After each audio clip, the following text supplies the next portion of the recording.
Okay, so welcome to the angular velocity unit, day 1. We're going to start with some dimensional analysis. You guys have to be really solid on this if you want to be successful in this unit. So, find your handout that looks like this, and we're going to fill in this box up here in the corner first with some things that you guys need to have memorized before the test for this unit. So, 180 degrees is, as we all know, pi radians. So let's fill that in. 1 revolution we know to be 360 degrees. It's 1 full revolution around a circle. In radians, that is 2 pi radians. 360 degrees is 2 pi radians. Okay, other things. 1 mile, 5,280 feet. You have to have that memorized for the test. I won't tell you on the day of the test. 1 kilometer is 1,000 meters. And then 1 meter is 100 centimeters. So a few things that you want to know in order to easily convert between units. So let's do a couple of examples and then we'll move on to the other handout for angular velocity. So take a look at number 2. We want to convert radians to degrees. We have the equation for that, so we might as well use it. We're going to start with 6.2 radians. And we know that we have to multiply by 180 degrees over pi radians in order to cancel the units out. So I'm writing everything so we can physically see the cancellation of the units there. Okay, and then grab your calculator and let's do this. This is going to become 1,116 degrees over pi. Okay, 1,116 over pi degrees. So make sure you have that degree symbol there so I know that you're in the right units, but that's our final answer. Okay. When you guys are doing problems like this, I expect to see all of the work shown. So you want to show the cancellation of the units as well if you want to get full credit on these assignments. All right, let's do a couple more. Number 6. You guys find number 6. We want to convert 3.4 revolutions in 10 seconds to degrees per minute. So I'm going to rewrite this and hopefully it looks a little bit more clear. So 3.4 revolutions in 10 seconds, I can rewrite as a fraction, 3.4 revs over 10 seconds. And I want to convert those into degrees per minute. So we've got to convert two things. The first thing we have to think about converting is revolutions to degrees. Okay, so that's one conversion that we have to make. We have to turn revolutions into degrees. Now, how do we turn revolutions into degrees? Well, we have this conversion up here. 1 revolution is 360 degrees. So that's something to note. 1 rev is 360 degrees. We're going to use that. The other thing that we have to worry about converting is seconds into minutes. So that's the other conversion we have to do, seconds to minutes. All right, hopefully everybody knows that.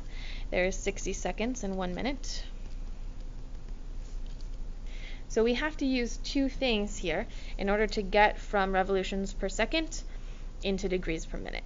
So let's go back to what we started with, 3.4 revolutions per 10 seconds. And the first thing we're going to work on is that conversion between revolutions to degrees. So I'm going to multiply. What are we canceling out? We need to get rid of the revolutions and end with degrees on the top.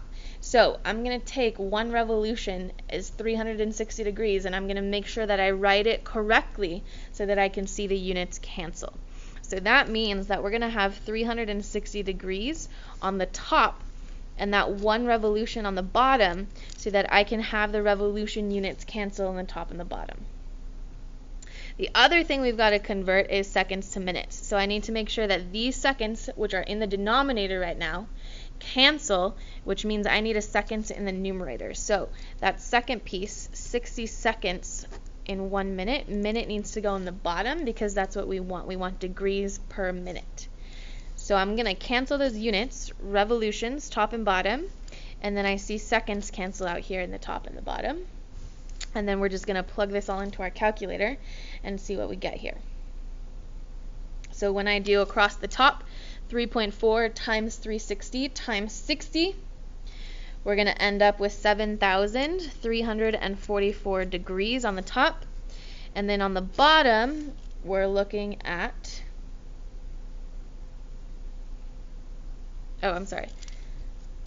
I skipped ahead.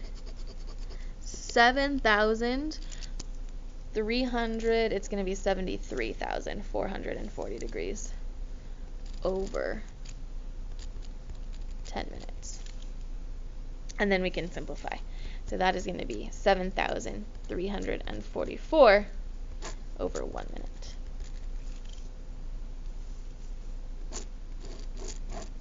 Okay. Simplify with this worksheet. No decimals. Make sure you give me simplified fractions and show every step. All right, let's do one more and then we'll move on to the notes. So find number 12, it's down there at the bottom. 20 miles per hour, we want to turn that into inches per minute. So this is going to be a little bit longer than that last example just because there's a lot more conversions to think about. So we're starting with 20 miles per hour. I'm going to rewrite it like this. And we need to convert to inches per minute. So the first thing we need to worry about is miles to inches. Now, I don't know the direct conversion between miles and inches. I don't know how many inches are in a mile, but I do know how many feet are in a mile, and I know how many inches are in a foot. So this is going to take us a couple of conversions in order to get miles into inches. Unless you have miles to inches memorized, and that's impressive if you do. All right, so let's do this. First thing I want to do is convert miles to feet. So I'm going to have to expand my roadmap here. We're going to go miles to feet and then to inches. So if I'm trying to cancel miles out, I need a miles in the denominator. That means that 5,280 feet are going to go in my numerator, and that gives me 1 mile. All right, next from feet to inches. So I need to cancel feet, so I'm left with inches, which means there needs to be a foot in the denominator of my next conversion. So 12 inches is 1 foot.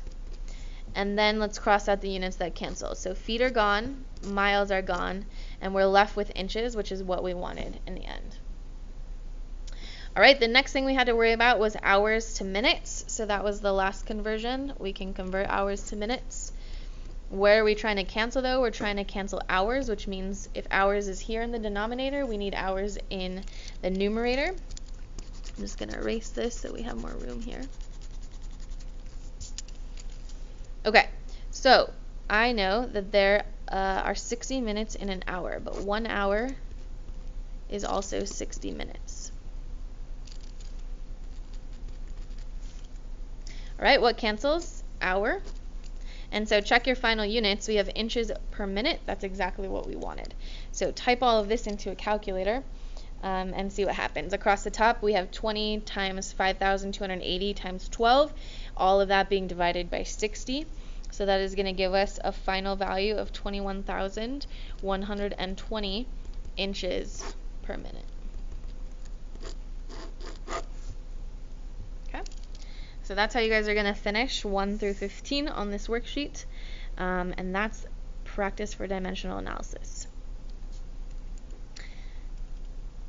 Okay, so find your half-sheet handout that says Day 1 examples. It should be white for you guys.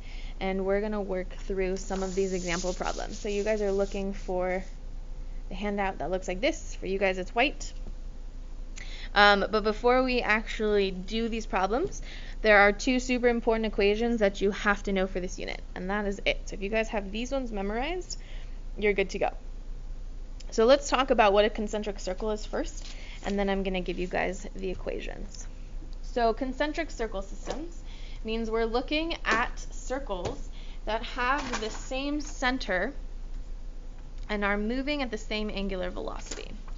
So today we're just going to focus on a really simple system. All right, but imagine we've got our circle there.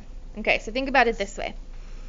Think about riding a merry-go-round. It's one of those things on a playground. It's actually really dangerous when you fly off of it.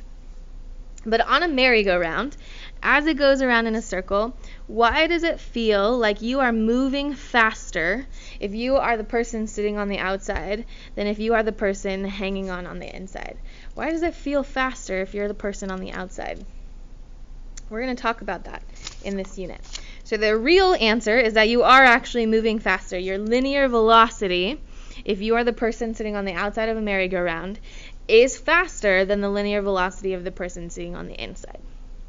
That means that in the same amount of time it takes for the merry-go-round to turn a specific angle, so let's say we start here, we're turning through this angle, I'll call it theta. Everything on the circle is going to turn through that angle at the same time. Okay, every piece of my pen is going to turn through that angle at the same time. But what happens is this person sitting on the outside has to travel a longer physical distance than the person sitting on the inside. The radius of this person on the inside is shorter, not the radius, sorry, the arc length of the person sitting on the inside is shorter than the arc length of the person sitting on the outside. So the person on the outside has to travel over a larger distance in the same amount of time as the person on the inside, because we're going to travel through the same angle at the same time. It's a little confusing. We've got a little while to get really solid on this concept. Okay, but what we have to know is this: in a concentric circle system, which is what we're focusing on today, something called the angular velocity is going to be the same everywhere. That means that every single point on this circle is going to turn through that angle at the same exact time. So in a concentric circle system,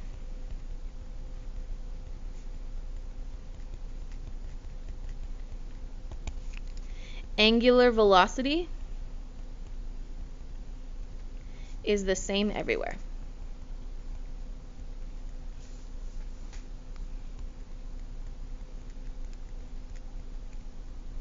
Okay, one point you have to know about a concentric circle system. Point number 2, the linear velocity depends on the radius or the distance away from the center.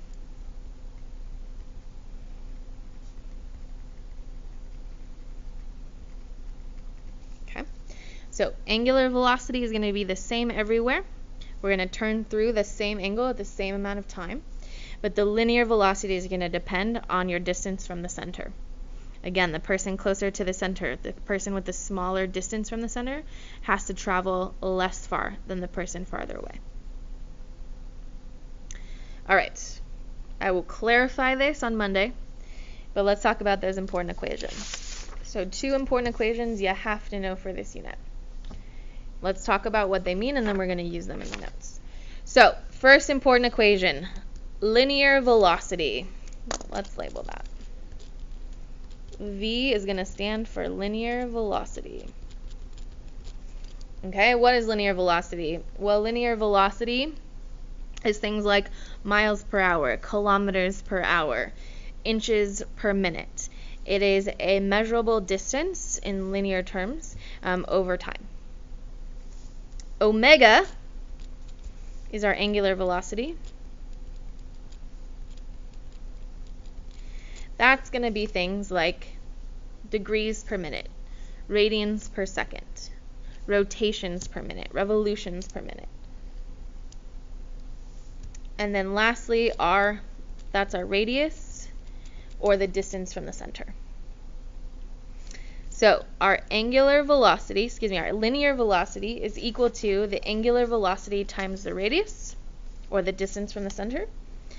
And then the angular velocity is equal to its linear velocity times 1 over the radius. We could also write it as angular velocity is equal to linear velocity divided by r, or the distance from the center. Okay, so 2 super important equations. Just make sure you have those memorized, and then we're actually going to apply them here. So find that half sheet of paper. Okay, let's give this a go. The one last thing you want to make sure always happens is anytime we are looking to find the linear velocity, angular velocity is always going to have to be in radians. Okay, you cannot use this equation if angular velocity is not in radians. So just make a note, it doesn't matter what the time is on the bottom, but the unit for angular velocity always needs to be radians per amount of time. Things aren't going to cancel correctly if we don't have it in radians. All right, so here we go. Examples. First one. We have a record that rotates at 33 1/3 revolutions per minute. Okay, 33 1/3 revolutions per minute. I'm going to mark that like that. First question, how many radians per minute is this? So we need to take revolutions per minute and just convert it into radians per minute. So let's do that. We did that on the first page. 33 1/3 revolutions per minute. I'm going to rewrite it like this. And we're trying to get it to radians per minute. So we've already got the minutes. I just need to turn the revolutions into radians. So what do I know about revolutions and radians? Well, I know that 2 pi radians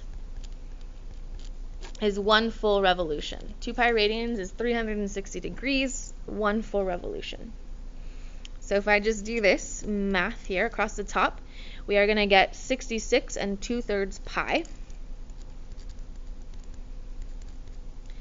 radians, and then minutes are going to go on the bottom. The revolutions are what canceled. Okay, so 66 2/3 pi radians per minute. Please make a note. This is the angular velocity.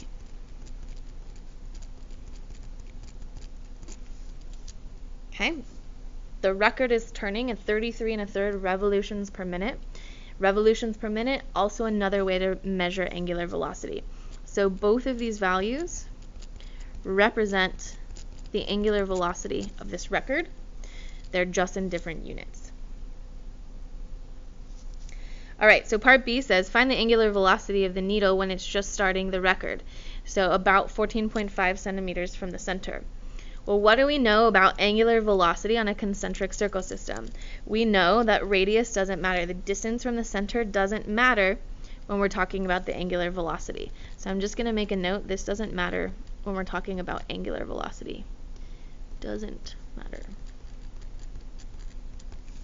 All right, so what is the angular velocity? Well, the angular velocity is either 33 1/3 revolutions per minute, or we can express it as 66 2/3 pi radians per minute. Unless I specify what units you need, either of those options are valid options for the angular velocity. Okay. The next problem, though, find the linear velocity of the needle. So with linear velocity, the distance from the center does matter. So let's write the equation of linear velocity. The equation for linear velocity is equal to the angular velocity times r, times the distance from the center. So let's fill in what we do know. So the first thing we need is the angular velocity. Now remember, anytime we're applying this equation, the angular velocity must always be in radians per minute, which means that between these two ways of expressing the angular velocity, we have to use the angular velocity given to us in radians per minute. So when I plug these angular velocities into this equation, we're going with the equation, or the angular velocity in radians per minute. Okay, so 66 2/3 pi radians per minute times the distance from the center, which is 14.5 centimeters. Okay, here is the trickiest part about this entire unit, and every year it's just something you've got to wrap your head around. In math related to linear and angular velocity, we call radians suppressed units. Okay, what that means is that we can express any distance from the center as its length or distance in units, like centimeters or feet or inches, but then we can always express it over 1 radian. That's what we mean by suppressed units. They're kind of like invisible units, those radians, when it comes to being with the distance from the center. So when I actually include those invisible units, we see that the radians cancel. That's where we get just the centimeters per minute and our linear velocity. All right, so when we do the math, this is 966 2/3 pi centimeters per minute. Okay, so again, distance from the center has the suppressed units, those radians. We can put any distance from the center over 1 radian so we can see the units cancel. All right, find the angular velocity of the center of the table. Well, if we're looking at this record, imagine you're sitting on the center of that record, and as the record is turning, we're looking for 2 things. So again, angular velocity is the same everywhere on a concentric circle system. So if our angular velocity was 66 2/3 pi radians per minute, 14.5 centimeters away from the center, as part B tells us, that means that it is also 66 2/3 pi radians per minute in the center of the circle as well. And our justification is that the angular velocity is the same everywhere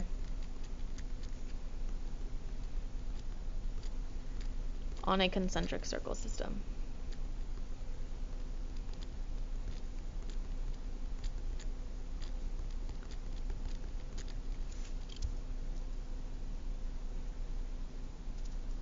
Okay, last piece for number 1. What's the linear velocity at the center of the circle? Well, again, imagine you're sitting on the center of this record. Now, the linear velocity is the actual physical distance that we have to travel to go from one part of our circle to the next. But if we're sitting at the center, we don't actually have to travel anywhere. Even if we're just turning, like imagine you're turning at the center, your physical distance isn't moving. You're just rotating, which is why you have angular velocity.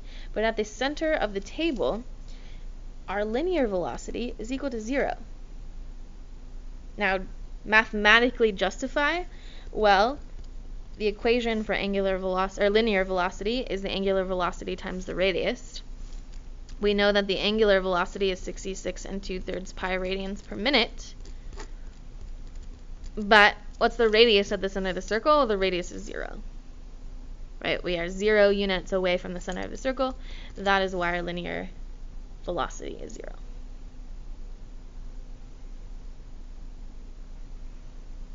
Okay.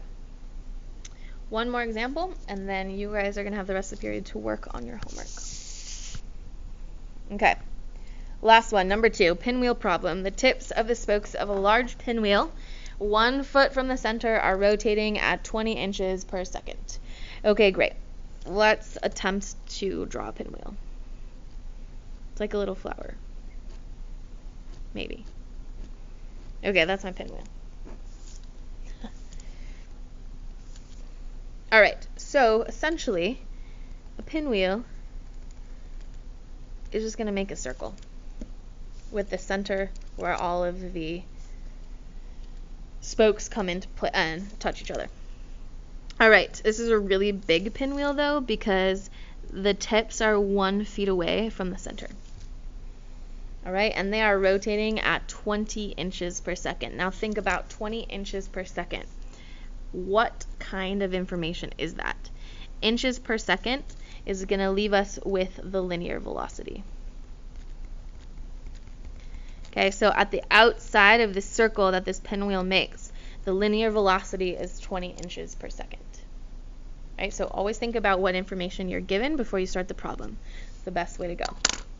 All right, what is the angular velocity at the tips of the spokes? That's the first thing we want to check. So the angular velocity at the tips of the spokes, we have an equation. Angular velocity is equal to linear velocity times 1 over the radius. Now we know the linear velocity is 20 inches per second. And then the radius here is 1 foot. Okay? So we're 1 foot away from the center when we're moving 20 inches per second. Okay, remember that those units of radian are suppressed units. So when we talk about or express the distance from the center, we're always going to put them over or under 1 radian. All right. Last thing is this. Angular velocity, we want it in radians per second. So right now, we have the seconds, but I need things in just radians, and the inches and the feet are not canceling out. So what do we need to cancel? I need to find ways to cancel inches and feet. So I know that 1 foot is 12 inches. And now we see our units cancel. Feet are gone, inches on the top and bottom are gone, and that's going to leave us with radians per second. All right, multiply everything across the top. We get 20 over 12, which is going to give us 5 radians every 3 seconds. That is our angular velocity for this pinwheel. Okay, so then what is the linear velocity at a point on the spokes 4 inches from the center? Well, linear velocity is the angular velocity times the distance from the center. We know that the angular velocity is 5 radians per 3 seconds. And then we're looking 4 inches from the center. So 4 inches, remember, that's distance from the center, so we're going to put it over 1 radian so we see the units cancel. And that is going to become 20 inches every 3 seconds.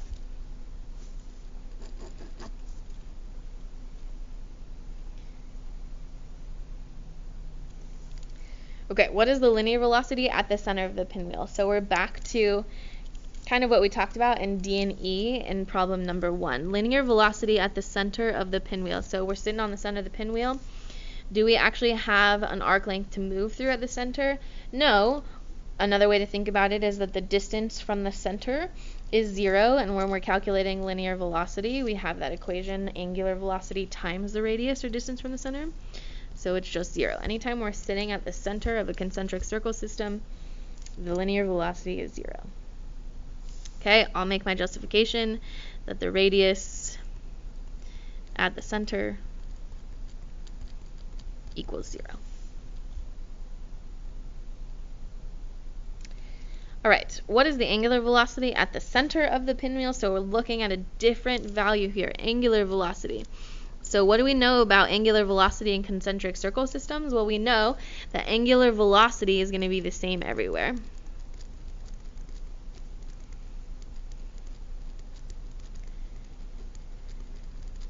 So what does that mean? Well, we know that the angular velocity was 5 radians per 3 seconds, so the angular velocity at the center is going to be the same, 5 radians every 3 seconds. How far from the center is a point on the spokes rotating at 10 inches per second? So this inches per second, 10 inches per second, that's the linear velocity. We want to know how far from the center. We are solving for the radius here. So our equation for linear velocity is angular velocity times the radius. So if I take that and I rearrange it, the distance we're solving for, distance from the center, is equal to the linear velocity divided by the angular velocity. So let's plug in what we know. Well, I know that the linear velocity here is 10 inches per second. Okay, 1 second. And then I know that our angular velocity is 5 radians every 3 seconds. So I'm going to make a really big and messy fraction there.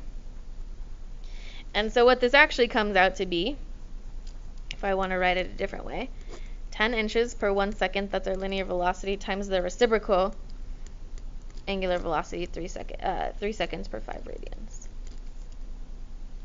Okay, and what happens is the seconds cancel. We're left with 6 inches per radian, because that's that unit that we see here. But remember that when it comes to distance from the center, radians are the suppressed units. So the answer is 6 inches. That means that 6 inches away from the center of our pinwheel, the linear velocity is 10 inches per second. Okay. All right, so your homework tonight is to finish all the problems on the back, and then and I will check that work on Monday. Have a good weekend, you guys.